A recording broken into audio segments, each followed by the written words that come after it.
Hey, this is David Rivera from Ex Mortis. This is Ida from Trisphere. This is Parker Jameson from Starkill. This is Vicky Sarakis from The Agonist. This is Ben from Goat Whore, and you're listening to the Great Metal Debate Podcast.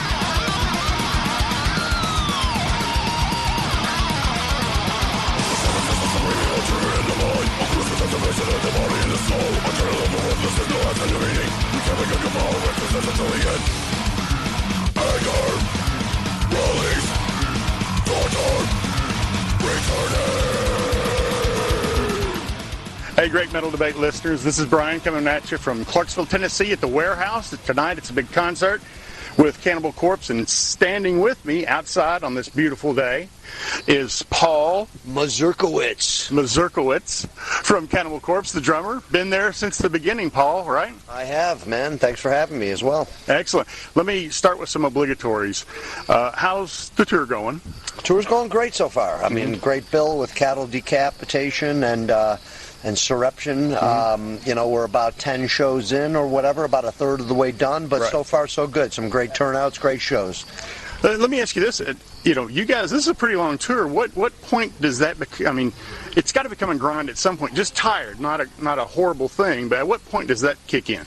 It's a long tour, but I think our tours, we're used to being out for a good 4 to 5 weeks. I think this one about a 5-week tour. That's about our limit these days. When you're on a good 5-week tour, you play 26 shows with minimal days off.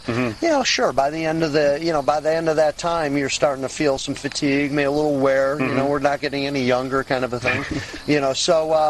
I think what kills us if we looked at the schedule and this was like a 45-show tour, we'd be like, wow, this would be a little more tougher to deal with.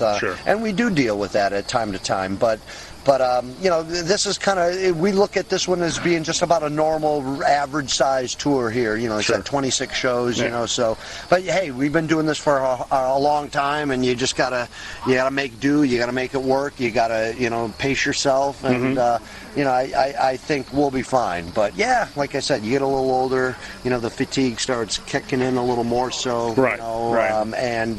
It would be tough to move on more than like I said, a good 6, 5, 7 week tour, Yeah. Well, you guys have been doing this for 3 decades. You've been with the band for 3 decades. It's got to be difficult it's got to be, I try to get myself up for an interview, but you guys have been asked every question in the book. Right. And so, how do you get yourself up to do this day in and day out? I mean, is it something that you rely on the fans, or is it just something you set your mindset to play the touring and the talking, the interviewing? The interviewing it could do without, technically. I mean, to me, it's almost, no offense, to any journalist, yourself, or anybody, but we've been around. I would think mostly everybody should know our story by now. Right.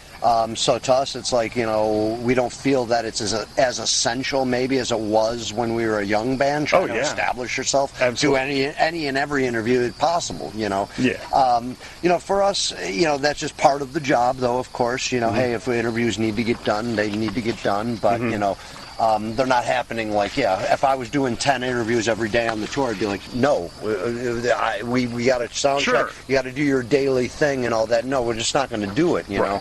But when we're here to play, this is what our dream. We're playing our music, that keeps you going, knowing that the fans are here in support. Sure.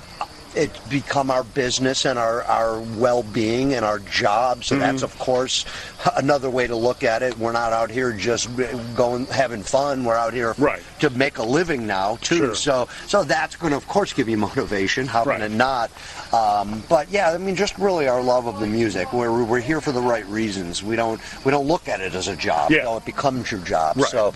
So that keeps you going, and makes it worthwhile being out here. Well, I've read you guys' influences, Death, and some of the early bands. Was there ever a moment where you had this like epiphany and you're like, holy shit, this is what I want to do for the rest of my life? Yeah, of course. I mean, I think that's why you become a musician, or we did, and why a person may become a musician or an athlete or an actor or anything for that matter, Yeah, like I was 10 years old, of course. You're getting into music for the first time. A Kiss is right there. I mean, a Kiss fan, and that just, it moves you so much, going, wow, this is amazing, And you probably at that point have a little bit of a pipe dream in your head, but you're still a little too young. Right. But at least you're on the way of, man, music's a vital part of my life now, you know, and then it becomes such a vital point. Then a few years later, you're a teenager now. You're say 15 years old, and you're hearing bands like our bands like Metallica and Slayer that we're kind of growing with because they're new bands. Right. And it was right around that time probably when you're going, all right, this is just affecting me so much. I'm living this this is my kind of religion.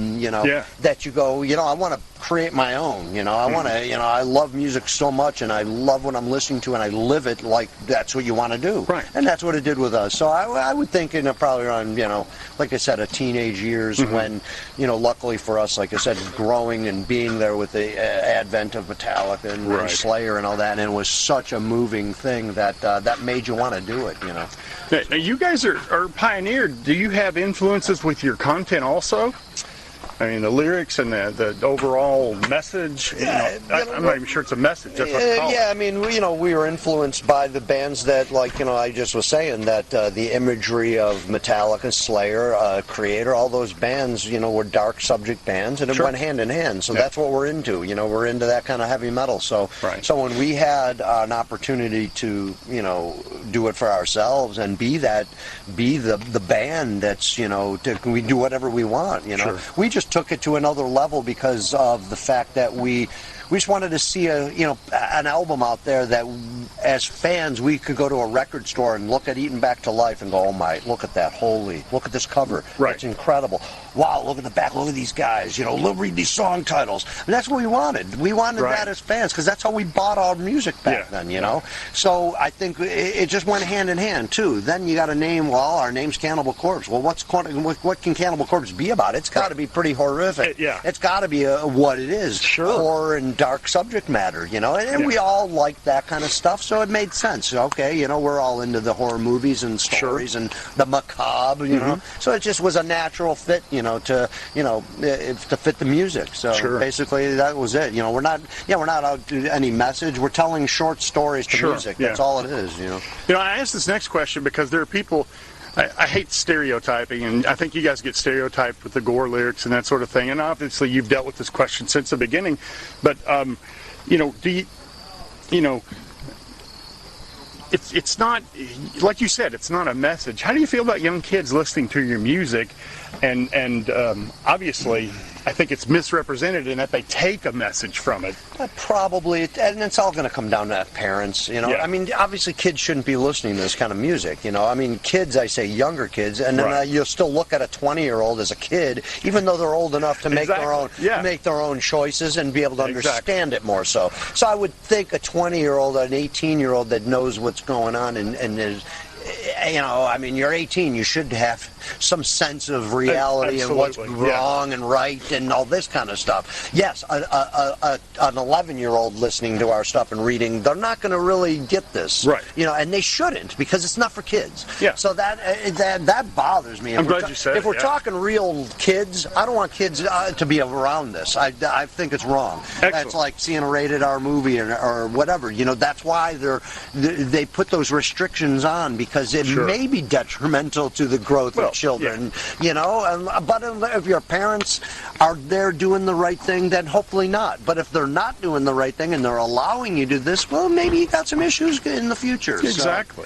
So that's my take. No, that's an excellent answer. Now, what's the biggest change you've noticed in the industry in general of metal? I don't know. It's hard to say because nothing has changed for us. I mean, obviously the whole day and age of, you got the internet, a lack of, supposed CD sales, and everything's just done differently these days. So that's the biggest change, the way things are done and being able to obtain and, what have you. But technology? Yeah, exactly. But other than that, really, for us, I don't even think about that too much because, we've been doing our thing for 27 years, and here we are doing it, and we've been, never let up, never look back, never let down. It's like we're in our own little cannibal world kind of a thing. Exactly. But yeah, things have changed throughout the, around us. But like I said, mostly with the technology and everything. But in the whole scheme of, say, metal and death metal, it's obviously bigger than ever. Right. I mean, extreme music is huge. There's so many different forms. I mean, you have a band like, say, Slipknot being like amazingly big like they are. That's like, it's unheard of 30 years ago. To have anything like this be the way it is. No one would have foreseen that. So that's good. I think that's, and that's not even the change in music. That's just in the change in society. Right. Really, accepting this and act, and people, just getting into it, that you wouldn't have thought, they wouldn't have maybe 20, 30 years ago. Sure. Excellent. What now, you guys, you guys sell a lot more records than most death metal bands. Do you guys, do you worry about putting your music out there? I mean, because nowadays bands think they have to do that and put it out there for free to be heard. You guys don't have to do that. So, any thoughts on that? Yeah, I mean, you're talking about getting your music out for free. You're talking about? Yeah, like you have to post on social media so people can hear you, especially new bands. Sure. You're not a new band. Right. You're established. You sell CDs. Right. Yeah, we don't have to do any of that. I mean, that's what I'm saying. Do we technically have to do any interviews till ever? Right. I mean, people know who we are. You know? You can find out things. We're not we're not having to promote our band technically, you still do, but it's not like we're starting out trying to make it in the business, So yeah, for young bands it's great, the internet's an awesome thing, and and all that, but but for us it's a different story these days, and you still got to have that promotion, but I would think being around as long as we have, and people know who we are, but sure, you want to keep going. If we were to take breaks, hey, we're not going to record for 5 years, we're not going to do anything. Well, you know what? That's a long time. Generations may pass and go, and who's Cannibal Corpse? I don't know. I never saw them live. They didn't put it on a record. And I think, unfortunately, some bands may lose out that way. We've never done that, so I think that's huge. And if we keep doing that our whole career, then we've never gone away. We're always there. We're always in the public eye, and that's, that's hopefully the way we'll end our career as well. So. Plans for writing anything soon? You got the tour to go, obviously. Yeah, we're still working on this. The touring will almost be done for the cycle pretty soon. So, we're going to start working on some ideas. Nothing really, anything right now, but when we have to, we will. So, more than likely next year we'll start writing some material and get the, get the new stuff rolling. So. Excellent. Now, where can fans get music and merchandise for Cannibal Corpse? Well, I mean, I'm sure they can go to metalbladerecords.com or metalblade.com, whatever that is. It's our record label. Right. Our merch company is JSR, so I believe it's jsrdirect.com is where you can get all our official merchandise. Right. So, those two locations, if you want to go online, you can easily obtain probably any Cannibal stuff you want, Sure. And I would imagine there's many other outlets that may have it at your local, record store, if there's any left, if you have specialty metal shops. Exactly. But really, Metal Blade and JSR Direct are going to be our two outlets for, obtaining music and merch. We'll certainly put our links up on the Facebook page when this goes up. Paul from Cannibal Corpse. Cool, man. Awesome. 3 decades of just kicking ass, taking names, tearing people apart. Thank you so much, sir. Appreciate it. Thank you, sir. Awesome, man.